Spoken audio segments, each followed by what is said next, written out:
ಸಾವು ಎಷ್ಟು ಸುಂದರ ಅಲ್ವಾ. ನಿಮ್ಮ ಎಲ್ಲ ನೋವು ಜಂಜಾಟಗಳನ್ನು ಒಂದೇ ಕ್ಷಣದಲ್ಲಿ ಖಾಲಿ ಮಾಡಿಬಿಡುತ್ತದೆ. ನಾನೇ ಎಂಬ ಅಹಮ್ಮನ್ನು ಮಣ್ಣಲ್ಲಿ ಮುಚ್ಚಿಬಿಡುತ್ತದೆ. ನನ್ನವರು ತನ್ನವರು ಎಂಬ ಎಲ್ಲ ಸಂಬಂಧಗಳ ಸುಳಿಯಿಂದ ಅದು ಪಾರು ಮಾಡಿಬಿಡುತ್ತದೆ. ಆದರೆ ಇಂತಹ ಸುಂದರ ಸಾವನ್ನು ಕಂಡರೆ ಮನುಷ್ಯ ಜೀವಿಗೆ ತುಂಬ ಭಯ, ಎಲ್ಲಿಲ್ಲದ ತಾಸ್ತರ. ನಾನು ಸಾಯಬಾರದು, ಇನ್ನೂ ಹೆಚ್ಚು ಬದುಕಬೇಕೆಂಬ ಹುಚ್ಚಾಸೆ. ಇನ್ನೂ ಕೆಲವರಿಗೆ ಸಾವು ಕರೆಯದೇ ಇದ್ದರೂ ಅದರ ಕದ ಬಡೆದು ಬೇಗ ತೀರ ಸೇರುವ ಮನದಾಸೆ.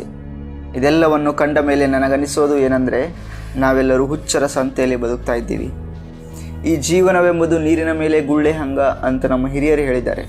ಯಾವಾಗ ಬೇಕಾದರೂ ಒಡೆದು ಹೋಗಬಹುದು ಅನ್ನೋ ನಮ್ಮ ಹಿರಿಯರ ಮಾತು ನಾವು ನೆನಪಿನ ಇಟ್ಕೋಬೇಕು. ಮತ್ತು ಯಾರು ಈ ಸಾವನ್ನು ಪ್ರೀತಿಯಿಂದ ಸ್ವಾಗತಿಸ್ತಾರೋ ಅವರೇ ನಿಜವಾದ ಯೋಗಿಗಳು. ಯಾಕಂದರೆ ಸಾವು ಅಂತ್ಯವಲ್ಲ, ಅದೇ ಆದಿ ಹೊಸ ಕಾಲಗಳಿಗೆ, ಅದೇ ಆದಿ ಹೊಸ ಯುಗಗಳಿಗೆ ಎಂಬುದನ್ನು ಮನದಟ್ಟು ಮಾಡಿಕೊಳ್ಳಬೇಕು. ಸಾವಿಗಾಗಿ ಹೆದರೋದು ಬೇಡ, ಅದು ಒಂದು ದಿವಸ ಬಂದೇ ಬರುತ್ತೆ. ಬದುಕಿರುವಷ್ಟು ದಿನ ಧೈರ್ಯದಿಂದ ಬದುಕೋಣ. ಧೈರ್ಯಂ ಸರ್ವೋತ್ತಮ ಸಾಧನಂ. ನನ್ನ ಬರವಣಿಗೆಯಲ್ಲಿ ಯಾವುದೇ ಲಾಜಿಕ್ ಇಲ್ಲ, ಮನಸ್ಸಿಗೆ ಬಂದಿದ್ದನ್ನು ಗೀಚುತ್ತಾನೆ ಅನ್ನುವರು ಮಾತ್ರ ಭಾರತ ನಿಜವಾದ ಪ್ರಜೆಗಳು. ಜೈ ಕನ್ನಡ, ಜೈ ಕರ್ನಾಟಕ. ನಿಮ್ಮೊಳಗೊಬ್ಬ ಆಕಾಶ್ ಕನ್ನಡಿಗ.